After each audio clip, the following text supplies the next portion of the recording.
Shwmae bawb, croeso I Dysgu Cymraeg gyda Teulu. Miss Worth yma. Heddiw, dyn ni'n dysgu Darllen. Hi everyone, Miss Worth here. Today we are going to learn about reading. In this video, I will share hints and tips that will help you and your child when learning to read in Welsh at home. If you are in Key Stage 2 or Progression Step 2, 3 and 4, that's years 3 to 6, then this video can help you.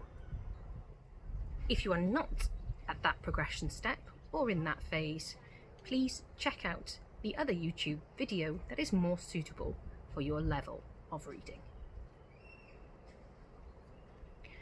Today we're going to be looking at how we can use different techniques to learn to decode words and read words and understand books. As we read through the books, there will be questions that you can use to help your child understand the book, and there will also be ways to read and sound out words and try and guess what they mean. Let's get going. First, we will look at the cover together. We say, edrychwch, look, dyma'r llyfr, here's the book. And the question we will ask next is, ble mae'r title? Where is the title? And the children can point to the title. Then ask, beth ydy'r title? What is the title? Dyddiau yr wythnos ydy'r title. Your child may recognise the first part of the first word, dydd. Dydd Llun, dydd Mawrth, dydd Mercher, and wythnos, week. When looking at the back cover of the book, you can read the blurb together and then ask the question, pwy ydy'r awdur? Who is the author? Children should answer the question by using a full sentence. Miss Worth ydy'r awdur. Miss Worth is the author. And you could also ask, pwy ydy'r olynydd? Who is the illustrator? And you can see here, Miss Worth ydy'r olynydd. Miss Worth is the illustrator. Try guessing with the children what the book will be about or what kind of activities Rhys might be doing in the story. Let's read the blurb together. Beth mae Rhys yn ei wneud bob dydd o'r wythnos? What does Rhys do every day of the week? Darllenwch y stori I gael gwybod. Read the story and find out. Agorwch y llyfr. Open the book. Edrychwch ar tudalen 1. Look at page 1. Are there any words that you recognise on page 1? Hopefully, by the time the children in the juniors, they would recognise dydd Llun, dydd Mawrth, dydd Mercher, and the rest of the words as the days of the week. Darllenwch gyda fi. Read with me. Beth mae Rhys yn ei wneud bob dydd o'r wythnos? How can we work out what that sentence says? Looking at the first word, beth, think about where you've heard that word before.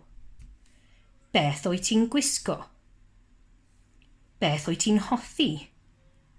It's the word what, and we use it quite often when asking questions in Welsh.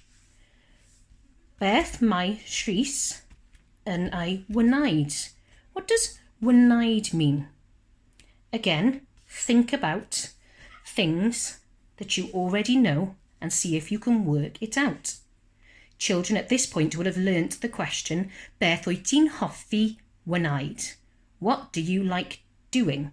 So they might be able to make the link that wneud means doing. What is Rhys doing bob dydd o'r wythnos? Every day of the week. Trawch at Darllen. Darllen 2. What you could do here is ask the children to quietly read to themselves and then ask them if there are any words that they find hard on this page. Let's say, for example, that the child pointed to this word. This is where you could encourage them to use their knowledge of Welsh alphabet sounds to sound out the words. Let's try that together. K, E, R, th, ed. K, E, R, th, ed. Cerdded. Ar dydd Llun mae Rhys yn cerdded. Have you heard the word cerdded before? Have a look at the picture. What is Rhys doing? Rhys is walking. Do you think cerdded might mean walking? Let's read the whole sentence and see if we can work it out. Ar ddydd Llun, on Monday, mae Rhys yn cerdded i'r ysgol gyda'i fam. Here again we have words that children already know, such as ysgol.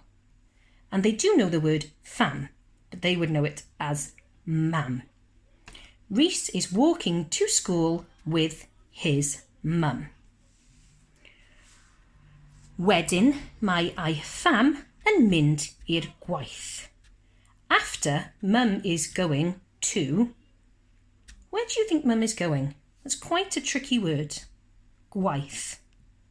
If you're not sure, why not turn to the glossary and look up the word gwaith and find out its meaning. If we look here, we can see gwaith means work. Mum is going to work. If you don't know what the word wedding means, you could use the glossary to find this word out as well. Trowch at Darllen, turn the page to Darllen 3. First of all, again, ask the children what words they recognise. They should recognise ddydd mawr as Tuesday, mai, yn mynd, dwi'n mynd i'r ysgol, going. But they might say that there is an unfamiliar word here. In fact, there are two. Let's have a look. Sound out the first word. S, e, s, I, un. S, e, s, I, un. Sesiwn. Sesiwn. Do you know what that means? Here, we can use one of the hints on our help card, which says, think if it sounds like an English word that you know. What does the word sesiwn sound like? It sounds like the word session. And you would be right. It is session. And the next word, gymnastic. Again, ask yourself, does it sound like an English word that I know? Gymnastic. It sounds like gymnastics. Session, gymnastics. Gymnastics session. On Tuesday, Rhys is going to a gymnastics session gyda'r ffrind. Again, ffrind. This is a familiar word, but again, if children are unsure what it means, they could think, what English word does ffrind sound like? It sounds a bit like friend. And if we read on, gyda'r ffrind or enw Ruth, we can tell that it's very likely that that word means friend. On Tuesday, Rhys is going to a gymnastics session with his friend called Ruth. Darllenwch gyda fi. Ar ddydd Mercher, mae Rhys yn bwyta brecwast yn y gegin. Ond ble mae scrap? There are a few words here that should be familiar, such as ddydd, Mercher, mae, Rhys, bwyta, ble. Some of them may not be so familiar. Brecwast. Brecwast. Edrych ar llun. Look at the picture. Brecwast. Using the picture and using some English words you know. What is Rhys eating? Rhys is eating breakfast. And what does yna gegin mean? We know that yna means in there, so yna gegin.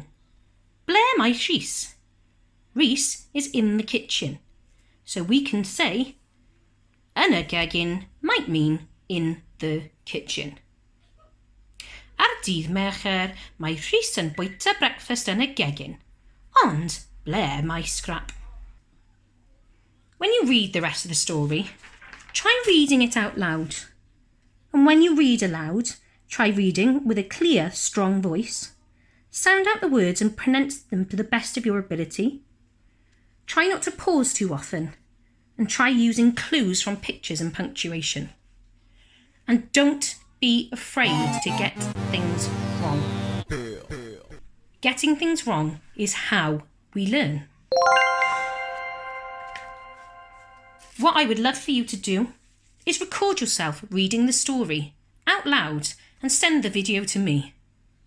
That would be fantastic. I hope you enjoyed those books that we read together today, and I hope you have learnt lots of new hints and tips for reading in Welsh. Unfortunately, this is the last in our Dysgu Cymraeg gyda'r Teulu series for now.